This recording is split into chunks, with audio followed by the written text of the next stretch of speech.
2326 সাল। রাকিব স্কুলে যাওয়ার জন্য রেডি হচ্ছে।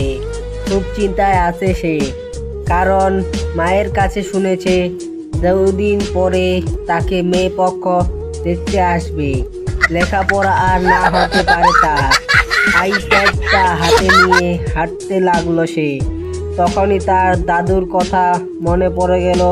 তার দাদু বলেছিল এক সময় নাকি এই আইপ্যাড নাকি অন্য রকম ছিল, সেটা নাকি ব্যাটারি ছাড়াও ব্যবহার করা যেত।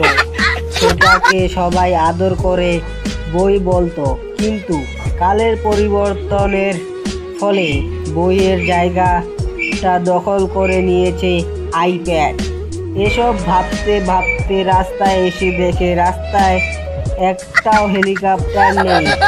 তখনই তার কালকের খবরের কথা, বিরোধী দলের অবরোধ চলছে, সকাল সন্ধ্যা হরতাল, অথচ কালকেও আকাশে হেলিকপ্টারের বেহাল জ্যাম ছিল।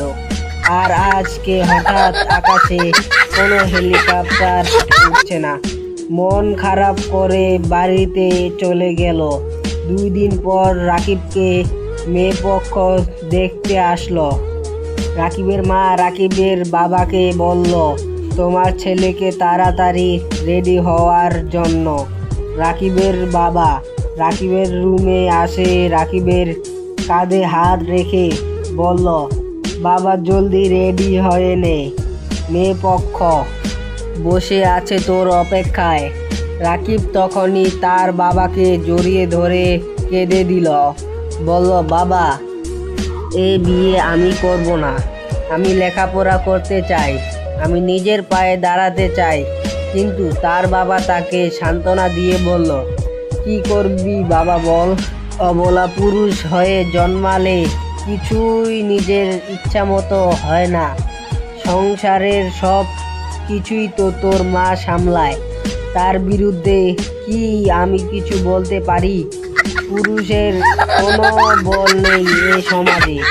তুই তাড়াতাড়ি রেডি হয়ে নে, লক্ষ্মী বাপ আমার। এই রাকিবের বাবা রুম থেকে বের হয়ে এলো। রাকিব কেঁদে কেঁদে বালিশ ভিজাতে লাগলো।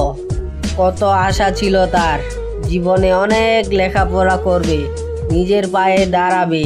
কিন্তু সমাজের নিয়ম এমন হয়ে গেছে যে অবলা পুরুষদের ইচ্ছার কোনো মূল্য নেই। সাবালক না হতেই চলে যেতে হয় শাশুড়ির বাড়ি।